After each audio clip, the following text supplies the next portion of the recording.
नमस्कार दोस्तों, A to Z GK and exam alert में आपका स्वागत है।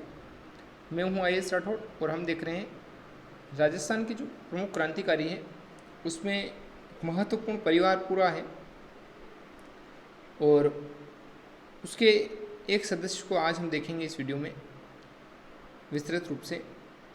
दोस्तों, वो है केसरी सिंह जी बारहट और लगभग आप सबने नाम सुना हुआ होगा। इनके बारे में आज हमें विस्तृत अध्ययन करना है क्योंकि ये पूरा परिवार ही क्रांतिकारी परिवार है और पूरा परिवार देश की सेवा में समर्पित हो चुका है। तो इसके जो टॉपिक्स हैं, ये इनसे संबंधित जो प्रश्न हैं वो निश्चित रूप से परीक्षा में ये वैसे टॉपिक फर्स्ट ग्रेड के अंदर जो हमने पिछला वीडियो पढ़ा, विजय सिंह जी पथिक्का, अर्जुन लाल जी सेठी, केसरी सिंह बारहट, जोरावर सिंह बारहट, तो इन सब के बारे में हम अभी जो पढ़ रहे हैं ये इस वीडियो, या आप देखिए गंभीरता से, ये सभी फर्स्ट ग्रेड के लिए भी इम्पोर्टेंट है। और जो बाकी एग्ज़ाम जिनमें क्रांतिकारी या क्रांति जो शामिल है, अगर किसी भी एग्ज़ाम में ये टॉपिक है क्रांति का, राजस्थान में क्रांति, तो उसके अंदर आप निश्चित रूप से इन टॉपिक्स को, इनके नाम को आप पाएंगे ही सही। तो करते हैं शुरुआत। देखिए, इनका जन्म हुआ 21 नवंबर 1872 को। सबसे पहले 21 नवंबर 1872, और ये जन्म कहाँ हुआ? तो देवपुरा, जो शाहपुरा रियासत थी, वर्तमान में ये भीलवाड़ा में है। तो शाहपुरा रियासत का एक गांव था देवपुरा, देवपुरा, ये ध्यान रखें आप। देवपुरा गांव शाहपुरा रियासत के अंदर, यहाँ पे इनका जन्म होता है। और इनके जो पिताजी वो हैं कृष्ण सिंह। इन्होंने एक बुक लिखी है, किताब लिखी है, वो राजपूताने का अपूर्व इतिहास। पिताजी का नाम है कृष्ण सिंह और इन्होंने एक किताब लिखी है, वो उसका नाम है राजपूताने का अपूर्व इतिहास। इनका एक पुस्तकालय भी था और वो है कृष्णवाणी विलास। एक पुस्तकालय भी इन्होंने स्थापित किया था, स्थापना की थी इनके पिताजी ने, उसका नाम कृष्णवाणी विलास। उसके बाद बात करते हैं कि इनकी जो पत्नी है उनका क्या नाम है, इनके भाई हैं उनका क्या नाम है। तो देखिएगा आप इनके पत्नी के बारे में। पत्नी माणिक्य कुंवर नाम है, पत्नी का नाम माणिक्य कुंवर केसरी सिंह जी के। और दोस्तों, इनका कहा जाता है कि जब अंग्रेज सरकार ने, क्योंकि ये परिवार पूरा ही क्रांतिकारी था, तो इस परिवार को एक तरह से इन्होंने इनकी जो संपत्ति है वो जब्त करने की योजना बनाई थी और संपत्ति को जब्त करने जा रहे थे। तो माणिक्य कुंवर से पूछा भी जाता है, उसके अंदर जो जब्त करने के लिए आते हैं तो कुछ थोड़ा सा इनको रिलैक्सेशन देते हैं, ढील देते हैं कि आप यदि अपनी कोई संपत्ति ले जाना चाहते हैं, अगर कुछ अमूल्य चीज़ हो तो आप यहाँ से ले जा सकते हैं। तो माणिक्य कुंवर जो है वो अपने ससुर द्वारा जो लिखी गई किताब है राजपूताने का अपूर्व इतिहास, उसको ही वो वहाँ से लेके निकलती है। और उसके बाद में ये कहा जाती है, तो ये कोटा जो है उमेश सिंह जी के पास कोटा में चली जाती है। तो ये ध्यान रखें आप, यहाँ से कहाँ जाती है? कोटा। और इनका नाम क्या है? तो माणिक्य कुंवर या माणिक्य कंवर। अब इनके भाई जोरावर सिंह बारहट, पुत्र प्रताप सिंह बारहट। दोस्तों, इनके बारे में कोई मैं यहाँ पे बिल्कुल भी आगे आपको डिस्क्राइब नहीं कर रहा हूँ, जोरावर सिंह जी और प्रताप सिंह जी, क्योंकि ये अपने आप में एक इतिहास है, इनके भी अपने आप में टॉपिक है ये, और पढ़ेंगे। तो अभी मैं आपको यहाँ पे इनके बारे में विस्तृत नहीं बता रहा हूँ, क्योंकि अगले जो वीडियो हैं इन्हीं के बारे में आने वाले हैं, तो आप वहाँ पे विस्तृत इनके बारे में पढ़ेंगे। सिर्फ आप ध्यान रखें इनके जो रिश्ते हैं कि केसरी सिंह जी और इनके भाई कौन है? तो भाई है जोरावर सिंह जी, ये दोनों भाई थे। और इन दोनों के पिता कौन थे? इन दोनों के पिता कृष्ण सिंह जी, ये हो गया परिवार कृष्ण सिंह जी, और इनके पुत्र केसरी सिंह और जोरावर सिंह। तो केसरी सिंह जी के भी पुत्र कौन है? तो प्रताप सिंह बारहट। तो आप देख लीजिए, पूरा परिवार एक तरह से क्रांतिकारी और पूरा परिवार देश को समर्पित हो जाता है। तो एक चीज़ और है, ये क्रांति से संबंधित नहीं है, पर यदि आप इसको नोट करना चाहें तो अच्छी बात है। इनकी केसरी सिंह जी की जो पोती है वो राजस्थान की पहली महिला जिला प्रमुख कोटा से बनी थी, यानी कि राजस्थान की भी पहली जिला प्रमुख थी और कोटा से भी पहली जिला प्रमुख थी। तो ये बनी थी इनकी पोती। देखो दोस्तों, एक और चीज़ है कि इनकी जो दामाद थे, अब देखिए आप, इनका भाई क्रांतिकारी, पुत्र क्रांतिकारी, भाई क्रांतिकारी हो गए, पिता क्रांतिकारी हो गए। आप देखिए, पिता हो गए, भाई हो गए, पुत्र हो गए, यहाँ तक तो ये इनका स्वयं का परिवार चल रहा है, ठीक है। इसके बाद में ये अपने जो दामाद हैं उनको भी क्रांतिकारी बना देते हैं, उनको भी देश को समर्पित कर देते हैं।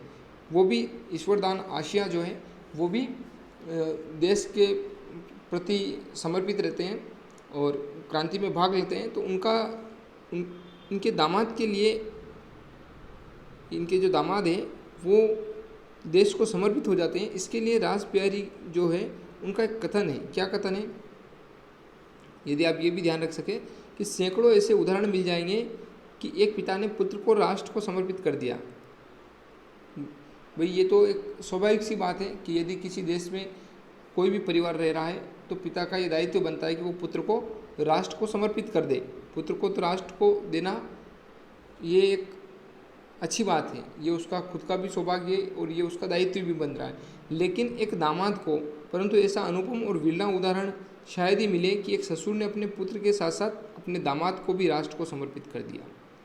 पुत्र को तो कर सकते हैं पिता थोड़ा कठोर हृदय करके, लेकिन जो दामाद है यानी कि पुत्री का जो पति है उसको भी वो राष्ट्र को समर्पित कर दें, उसको उसमें भी क्रांतिकारी भावना जगा के उसको भी देश हित की जो गतिविधियाँ हैं उसमें जोड़ दें। और उसका जो परिणाम है आप देख ही रहे हैं कि अंग्रेज शासन था तो किसी को 20-20 साल की जेल, कहीं यातनाएं देके मृत्यु, तो इस तरीके से फिर भी इन्होंने, तो ये बड़ी बात थी। तो इनके दामाद भी इसी में, तो ये तो पूरा परिवार हो गया। पुत्री का जो पति है वो भी क्रांतिकारी। तो इसलिए इसीलिए इस टॉपिक की जो एक वेटेज है, एक महत्ता है, वो अपने आप में बढ़ जाती है बारहट परिवार की ही, पूरे की। बारहट परिवार जो है उसकी ये बहुत ही कम ऐसे परिवार हुए कि पूरे के पूरे परिवार क्रांति में न्योछावर हो गए या पूरे के पूरे परिवार देश के लिए न्योछावर हो गए, क्योंकि एक या दो उदाहरण मिल सकते हैं एक परिवार में से, लेकिन पूरा परिवार ही क्रांतिकारी हो, पूरा परिवार ही देश को समर्पित हो, पूरा परिवार देश के लिए ही मर मिटने को तैयार हो, ऐसे बहुत कम परिवार आपको देखने को मिलेंगे। तो ये ध्यान रखें आप, पुत्र, पिता, भाई और दामाद सभी क्रांतिकारी थे। फिर उसके बाद देखिए आगे 1893 में श्यामजी कृष्ण वर्मा जो हैं उनको ये मेवाड़ आमंत्रित करते हैं। तो ये एक टॉपिक है, ये श्यामजी कृष्ण वर्मा जो हैं, जो देश के बड़े बड़े क्रांतिकारी हैं, तो उनको भी ये मेवाड़ आमंत्रित करते हैं। फिर और इसी के लिए या क्रांतिकारी जो गतिविधियाँ होती हैं उन गतिविधियों की सरकार को भनक लग जाती है कि ये विद्रोह की संभावना लग जाती है। सरकार को लगता है कि ये ज़्यादा ही सक्रिय है क्रांति में या ज़्यादा ही सक्रिय है देश के लिए। तो उसके बाद क्या होता है कि पीए जो विलियम कर्जन वाइली है, इसके कहने पर मेवाड़ से इनको नौकरी से निकाल दिया जाता है। केसरी सिंह जी को मेवाड़ सरकार अपनी नौकरी से निकाल देती है। तो यहाँ से निकाल दिया जाता है, नौकरी से वर्जित कर दिया जाता है, वंचित कर दिया जाता है इनको। फिर क्या होता है, तो फिर इनको 1900 ईस्वी में कोटा नरेश इनको बुला लेते कार्य के लिए, कोटा में इनको बुलाया जाता है। 1902 से 7 तक है वैसे, तो 1900 में ये फिर वहाँ पे चले जाते हैं और 1902 से 7 तक ये कोटा में एथनोग्राफी करके जो डिपार्टमेंट है, जिसकी मैं भी आपको बताऊंगा, तो उसके अधीक्षक के रूप में ये कार्य करते हैं, सुपरिटेंडेंट के रूप में ये वहाँ पे कार्य करना शुरू कर देते हैं। और वो होता क्या है एथनोग्राफी, तो मानव विज्ञान की एक शाखा है जो व्यक्तिगत मानव समाजों का वैज्ञानिक वर्णन प्रदान करती है। व्यक्तिगत मानव समाजों का वैज्ञानिक वर्णन, रस विज्ञान जो है वैसे, तो वो ये एक शाखा है, इसके ये अध्यक्ष बन जाते हैं। फिर बात आती है कि इनकी क्रांतिकारियों से जो मुलाकात होती है, तो इसके बाद में और जो सचिंद्रनाथ सान्याल है और इनसे ये फिर मुलाकात इनकी शुरू हो जाती है धीरे धीरे। अब देखिए एक वीर भारत समाज की स्थापना होती है। तो यह अभिनव भारत की प्रांतीय सभा थी और अर्जुन लाल सेठी, गोपाल सिंह खरवा और भी क्रांतिकारी जो शामिल थे इसके अंदर वीर भारत। दोस्तों यहाँ इसको वीर भारत सभा करें आप, वीर भारत सभा, ये ध्यान रखें, ये वीर भारत सभा। तो ये अभिनव भारत की प्रांतीय सभा थी और अर्जुन लाल सेठी भी इसमें शामिल थे, गोपाल सिंह खरवा भी शामिल थे और भी क्रांतिकारी इस वीर भारत सभा में शामिल थे, तो इसको आप सभा कर लें। और 1912 ईस्वी में अंग्रेज़ों ने, अब ये जो इनका जो धीरे धीरे प्रभाव, एक तरह से वर्चस्व बढ़ता जा रहा था, तो अंग्रेज़ों ने एक डिपार्टमेंट भारत के जो क्रांतिकारी है उनके पीछे लगाया था कि उनकी निगरानी करे। CID डिपार्टमेंट एक बनाया और उसका मुख्य कार्य यही था कि कौन अंग्रेज सरकार के विरुद्ध गतिविधियां कर रहा है और उन पे निगरानी रखी जाए। तो आप सोच सकते हैं कि इनका जो नाम था वो राजस्थान के लिए इनका नाम प्रथम स्थान पे चल रहा था, यानी इन पे सबसे ज़्यादा मुखबिरी की जा रही थी, इन पे सबसे ज़्यादा ध्यान रखा जा रहा था। तो आप देख लीजिए कि इनका कितना महत्व उस समय होगा। फिर 1912 ईस्वी में ही जोधपुर के ये 1912 में इसका निर्माण किया था और उसके बाद में ही सरकार इनके पीछे लग गई थी, अंग्रेज सरकार जो है। उसके बाद में क्या होता है दोस्तों कि ये जो क्रांतिकारी गतिविधियाँ धीरे धीरे बढ़ती जाती है और उनको धन की आवश्यकता होनी शुरू हो जाती है। अब ये तो बात नॉर्मल सी है, पिछले भी वीडियो में पढ़े हम कि क्योंकि ये सरकारी नौकरियाँ कोई भी करने नहीं चाहते हैं। उस समय अंग्रेज सरकार रहती तो उसका ये कोई गुलामी करना नहीं चाहते और उस नौकरी में रह के ये बिल्कुल विद्रोह नहीं कर सकते। तो ये बिल्कुल ये एक इनके लिए पॉइंट रहता है कि अब धन की पूर्ति कैसे करें। या तो ये जैसे अंग्रेज सरकार जो खजाना था, कांकोरी काट की बात करी हमने, उसमें इन्होंने लूटा। जो साथी थे इनके, उन्होंने पहले जो वीडियो पिछला हमने बात करी उसमें, तो ऐसे ही अब इन्होंने क्या किया कि 1912 ईस्वी में एक जोधपुर के रामस्नेही संप्रदाय के संत थे महंत प्यारेलाल। ये आपके लिए बहुत इंपॉर्टेंट एक चीज़ है, इसको याद रखें, महंत प्यारेलाल, महंत प्यारेलाल। तो इन प्यारेलाल जी को ये क्या करते हैं कि कोटा बुलाते हैं और कोटा में इन प्यारेलाल की हत्या हो जाती है। ये जो रामस्नेही संप्रदाय के संत होते हैं, इनका जो धन रहता है ये क्रांतिकारी चाहते हैं और इसमें इनकी हत्या हो जाती है और इसके लिए ही इन पे मुकदमा चलता है और इनके अलावा भी और साथियों पे मुकदमा चलता है। तो कौन से संत की हत्या का मुकदमा चलता है? तो महंत प्यारेलाल की। कब? तो 1912 में। कहाँ हत्या होती है? तो कोटा में। किस संप्रदाय के थे? तो रामस्नेही। यहाँ 3-4 प्रश्न बनते हैं, इनको आप ध्यान रखें अलग अलग तरीके से। फिर बात करते हैं आगे कि महंत प्यारेलाल जो थे उनकी हत्या में कौन कौन शामिल था। यदि आप देखिए कि कौन कौन शामिल था, तो सबसे पहले हम बात करते हैं केसी सिंह जो बारठ हैं, इनकी बात करें हम और इनमें विस्तृत देखते हैं। फिर एक सोमदत्त लहरी है, रामकरण है और एक और है हीरालाल जालोरी। तो पहले हम केसी सिंह जी के बारे में ही देख लेते हैं क्या है। तो एक तो गिरफ्तार कैसे हुए ये? क्या अंग्रेज सरकार डायरेक्ट इनको ले गई थी? नहीं, इनकी गिरफ्तारी होती है शाहपुरा के जो राजा हैं नाहर सिंह, शाहपुरा के राजा नाहर सिंह, ये गिरफ्तार करते हैं और ये गिरफ्तार करके इनको भेज देते हैं अंग्रेज़ों के पास, यानी अंग्रेज़ों को सौंप देते हैं। और ये जो प्यारेलाल जी की हत्या होती है और इस हत्या के फलस्वरूप इन पर मुकदमा चलता है और 20 साल की इनको 20 वर्ष की कैद होती है। तो ये प्रश्न बना, किसने गिरफ्तार करवाया? शाहपुरा के राजा नाहर सिंह जी ने। उसके बाद कितने वर्षों की सज़ा हुई? 20 वर्षों की। कहाँ रखा गया? ये भी इम्पोर्टेंट, इनको जेल की सज़ा हुई थी तो बिहार की जो हजारीबाग जेल है उसमें इनको रखा गया था, जो कि वर्तमान में झारखंड में हजारीबाग, ये आपको याद होना चाहिए, हजारीबाग। जैसे कि अर्जुन लाल जी जो थे सेठी, उनको वेलूर जेल में रखा गया था मद्रास, तो इस तरीके से इनको हजारीबाग, जो कि वर्तमान झारखंड और उस समय तत्कालीन बिहार में थी। अब यहाँ जेल में जब रखते हैं तो इनका जो स्वभाव है वो एक अच्छे कैदी की तरह रहता है, राजनीतिक कैदी रहते हैं तो इनका स्वभाव ऑब्वियस है बहुत अच्छा रहता है। तो वहाँ कर्नल मिक, वहाँ जो जेलर हैं कर्नल मिक एक, तो उनको इनका स्वभाव अच्छा लगता है और ये अपनी पत्नी को संस्कृत पढ़ाने के लिए इनको नियुक्त करते हैं। तो ये मिक जो है, कर्नल मिक, ये चाहता है कि ये यहाँ से रिहा हो जाए, यानी ये सपोर्ट करता है इनकी। और यहीं जेल में रहते हुए कॉम्बाई जो मार्शल आर्ट्स हैं इसको भी सीखते हैं और दूसरे को भी सिखाते हैं और कैदियों को। तो ये इनके जेल का समय, उसके अंदर क्या क्या घटना हुई, ये कितने वर्ष की जेल हुई, कहाँ रखा गया उनको, कौन संपर्क में, अंग्रेज अधिकारी कौन था, कर्नल मिक, पत्नी को संस्कृत सिखाई। उसके बाद में एक है सोमदत्त लहरी, इनको भी 20 वर्ष, इनके जो साथी हैं सोमदत्त लहरी, इनको भी 20 वर्ष की सज़ा होती है। उसके बाद में बात करते हैं एक और है रामकरण। दोस्तों ये रामकरण जो है वो सरकारी गवाह बन जाते हैं, लेकिन इनको क्रांतिकारियों के द्वारा वापस समझाया जाता है और ये धीरे धीरे वापस पुनः अपने जो साथी है उनकी तरफ आ जाते हैं।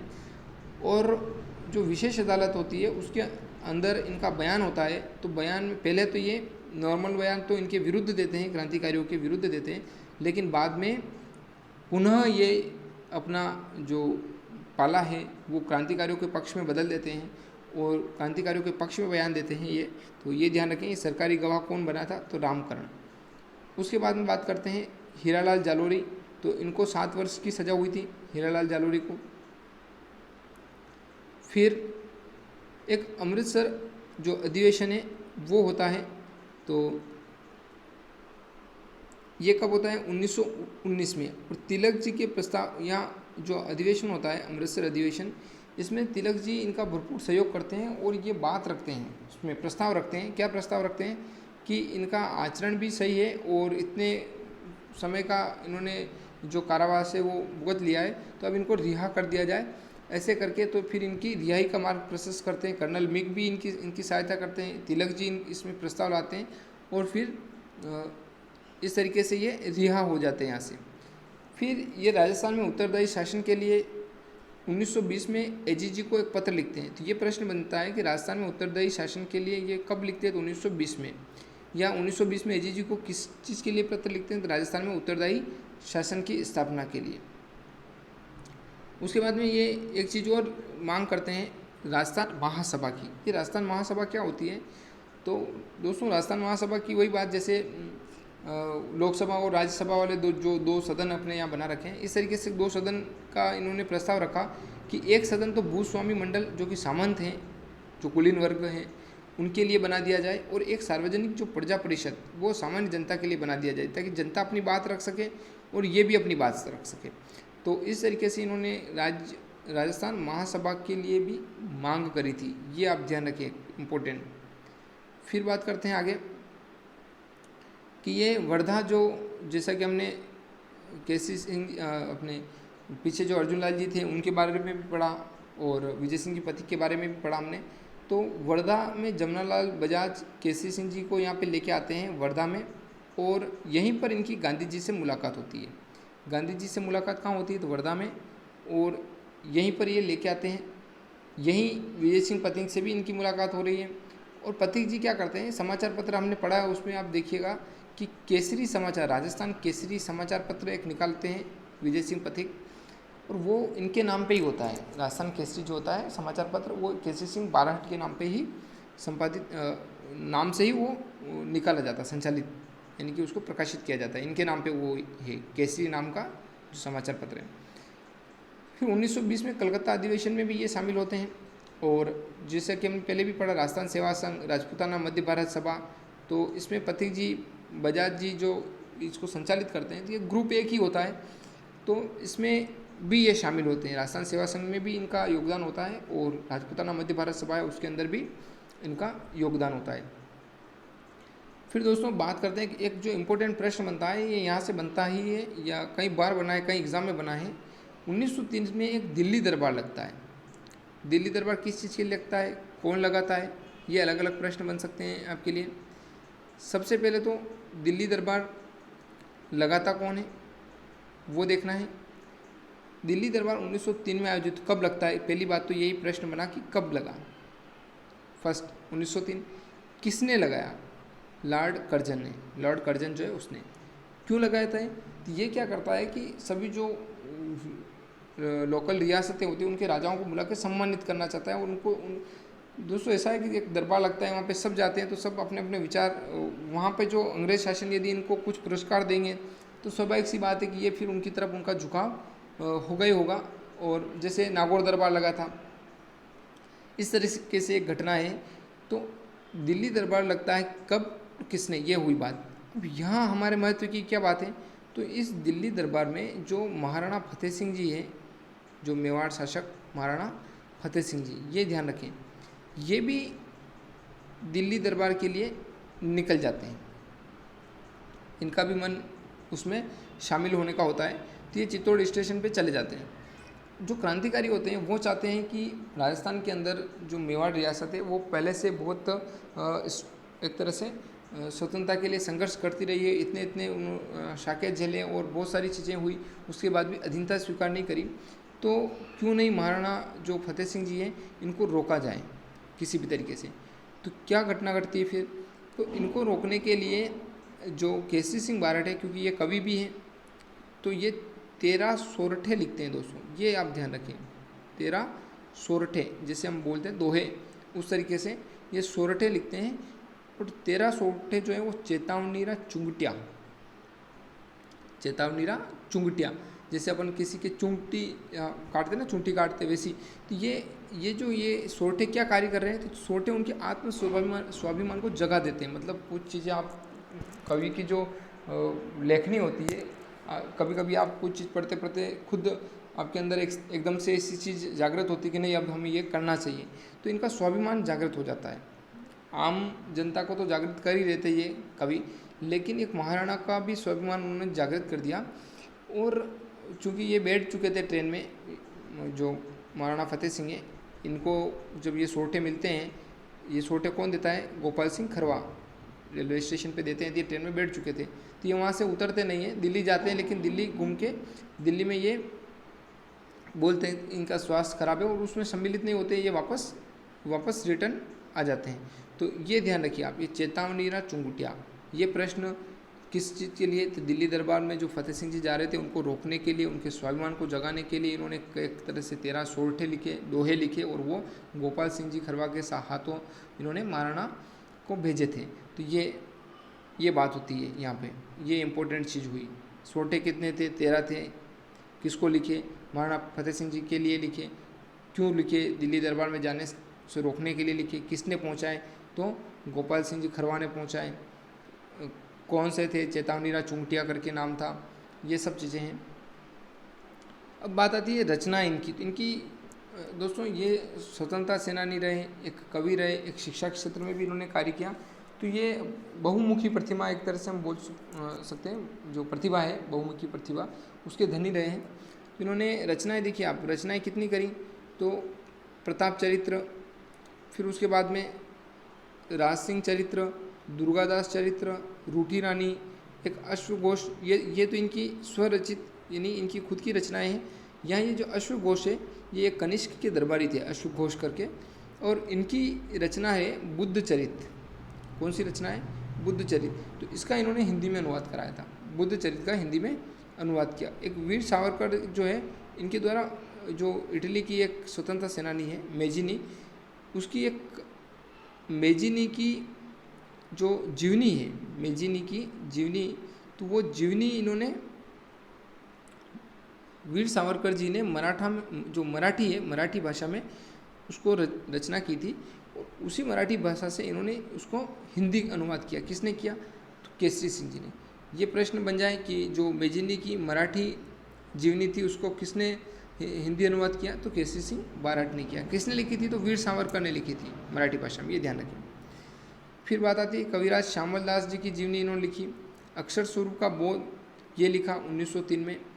और देखिए शिक्षा क्षेत्र में भी इन्होंने कार्य किया। इनका मन क्या है कि जो विदेशी यानी कि शिक्षा चल रही थी उसके प्रति व्याकुल था। कुल मिला के लोग अंग्रेजी शिक्षा के प्रति जो जाना चाह रहे थे, तो उससे इनको एक तरह से क्रांतिकारियों को तो नफरत होती है। तो ये अंग्रेजी शिक्षा से, चूँकि अंग्रेज़ों का भी यही है कि धीरे धीरे लोग बाबू बने, अंग्रेजी मानसिकता के लोग बने, और तो उससे हटाने के लिए इनको अंग्रेजी की जगह हिंदी की प्राथमिकता दिलवाने का इन्होंने कोशिश करी। एक मेयो कॉलेज, जो सामंत वर्ग है, जो राजा के बच्चे हैं, उनको पढ़ाने के लिए मेयो कॉलेज की अंग्रेज़ों ने स्थापना कराई। और उनका यही था कि ये धीरे धीरे जनता से अलग हो जाएं और अंग्रेजी शिक्षा ग्रहण करें, तो अपने आप इनको ये लगाव ही नहीं रहेगा जब जनता से, तो और शासन करना आसान रहेगा। तो इन्होंने यही 1904 में एक प्रस्ताव ये भी कोशिश करी इन्होंने कि मेयो कॉलेज में पढ़ाने की जगह आप अलग से क्षत्रिय कॉलेज की स्थापना करिए, अंग्रेजी में पढ़ाने की जगह हिंदी में पढ़ाइए। और जो बड़े बड़े लोग हैं वो इंग्लैंड भेज रहे हैं अपने बच्चों को, तो जो औपनिवेशिक विचारधारा है वही उनके अंदर रहेगी। तो उसकी जगह जापान को चुनिए, क्योंकि जापान का जो राष्ट्र के प्रति प्रेम है वो बहुत अथाह रहे। उस समय भी जो था जापान का, जापानी जो लोग हैं वो अपने देश को सर्वोच्च स्थान देते हैं, तो जापान में यदि जाएंगे तो अपने देश के लिए ये प्रेरित होंगे, और अगर इंग्लैंड में जाएंगे तो औपनिवेशिक शिक्षा लेके आएंगे और देश को हीन भावना से देखेंगे। तो इसके लिए इंग्लैंड की बजाय जापान को इन्होंने चुना। 1908 में ये भी प्रस्ताव दिया। फिर एक छात्र शिक्षा परिषद का इन्होंने स्थापना करी, जोधपुर में हॉस्टल खोले। उसमें सोमदत्त लहरी, जो कि पहले उन्होंने बताया इनके साथी थे, और एक साथी और नारायण सिंह, इन्होंने कोटा में हॉस्टल संचालित किया। तो इस तरीके से मेन ये घटनाएं थी। फिर वर्धा में इनका निधन हो जाता है। वर्धा में 14 अगस्त 1941 को इनका जो निधन है वो कब होता है, तो 14 अगस्त 1941, ये आप ध्यान रखें, में इनका निधन हो जाता है। तो ये मुख्य जो जानकारियाँ थी केसरी सिंह जी के बारे में, तो वो जानकारियाँ थी। क्या क्या जानकारियाँ थी, यदि आप प्रश्न बनाए तो जन्म इनका कब होता है, इनके पिता कौन थे, इनके भाई कौन थे, इनके पुत्र कौन थे, इनके दामाद कौन थे। 5 प्रश्न तो आप देखिए, 4-5 प्रश्न तो आपके यही बन सकते हैं।